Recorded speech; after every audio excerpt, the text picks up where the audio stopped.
আসসালামু আলাইকুম রহমতুল্লাহি ওয়া বারাকাতুহু। ভিডিওটাতে ক্লিক করার জন্য আপনাদেরকে অশেষ অশেষ ধন্যবাদ। যারা ভিডিওটা দেখছেন আমার দেশের ভিতরে এবং দেশের বাইরে থেকে যারাই দেখেন না কেন সকলকে আমার আন্তরিক শুভেচ্ছা, অভিনন্দন ও সালাম। বন্ধু দেখুন, আমি এক সপ্তাহ আগে কি 8 দিন 10 দিন আগে আমি গ্রাফটা করেছিলাম। এই গাছগুলোকে গ্রাফ করেছিলাম। দেখুন, নিচের দিকটা মরাক্কাম রেড আছে, উপর দিকটা ইসরায়েলি ইয়েলো আছে, ইসরায়েলি হোয়াইট আছে, তারপরে চাইনিজ ডেজার্ট হোয়াইট আছে। এটা সায়নটা নিচের দিকে যেটা আছে, নিচের দিকে এটা হচ্ছে স্টাগ। এটা আলাদা প্রজাতির একটা ড্রাগনের চারা। এই আলাদা প্রজাতির ড্রাগনের চারার উপরে সরাসরি ছুরি দিয়ে কেটে দিয়ে এর উপরে অন্য একটা প্রজাতির, এটা হচ্ছে ব্ল্যাক এর ফলটাও যেরকম কালো হয় এবং ফুলটাও একটু কালো রঙের দেখতে। ওটা আমি দেখালাম, সেটা হচ্ছে কালো রঙের, যে বডিটাও কালো রঙের হয়। এই দেখুন, এটা হচ্ছে black African O2, black African 02। এর ফলটাও কালো হয়, একটু ভিতরটাও একটু কালচে লাল।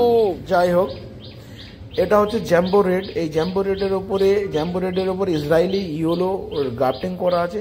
এটা টপ গ্রাফটিং করা আছে, আপনারাও করতে পারবেন। এটা হচ্ছে ইসরায়েল ইয়েলো, এটাও ইসরায়েল ইয়েলো।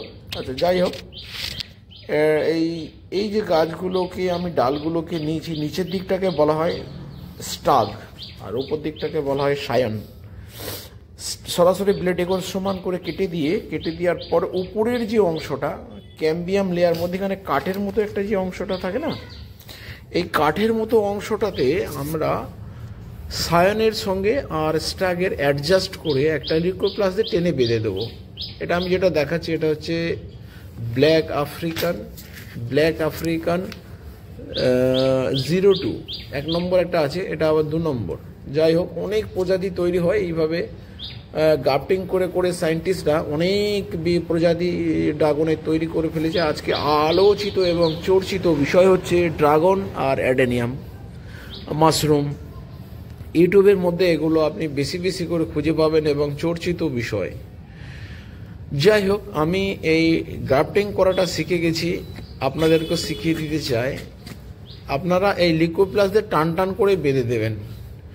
আর এই মরাক্কান রেড আমার অনেকগুলো আছে, তাই এর উপরেই আমি স্ট্যাগ হিসেবে আমি অন্যান্য সাইনগুলোকে প্রতিষ্ঠিত করে ব্যবহার করে থাকি।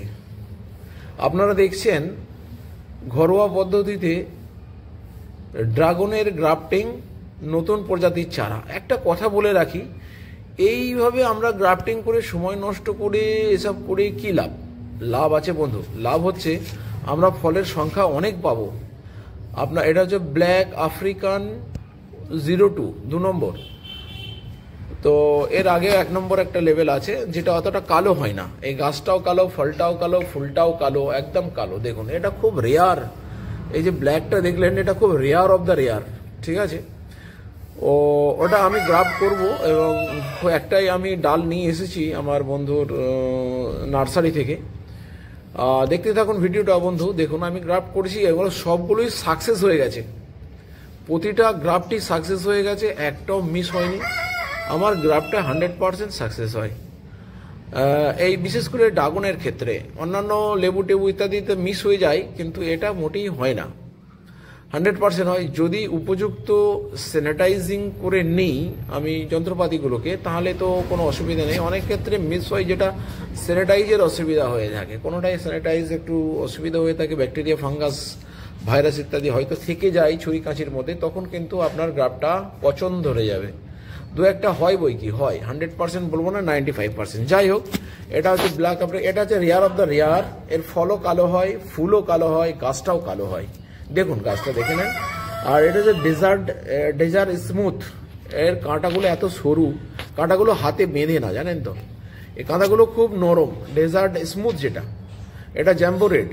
এগুলোকে আমি এর উপরে আমি ইসরায়েল ইয়েলো গ্রাফট করেছি। দেখুন, উপরের এই যে কোনাটা ঢেউ খেলানো আছে, আর এটা দেখুন ইসরায়েল ইয়েলো। যাই হোক, এইভাবে গ্রাফট আপনারা করে নিতে পারেন ইজি। যখন করবেন এই দেখুন এটা ইয়েলো, এই যে গাছটার নিচের দিকটা ইয়েলো হয়ে গেছে, তার মানে কি এটা আপনার পুরনো ডাল অনেক, কিন্তু ফাঙ্গাস ধরেনি। দেখা যাক যদি সেরকম হয় ওটা চেঞ্জ করে দিতে হবে। এটা মোরাক্কান রেড, মোরাক্কান রেড এটা আপনার গ্রাফট করা হয়েছে। গ্রাফটের চারাগুলো করার কারণ যেটা বলতে চাইছিলাম সেটা হচ্ছে গ্রাফট হলে আপনার ধসা লাগা কম হয়, গ্রাফট হলে আপনার ফল বেশি হয়, গ্রাফট হলে আপনার টপ গ্রাফটিং, এটা হচ্ছে আপনার ভি গ্রাফটিং।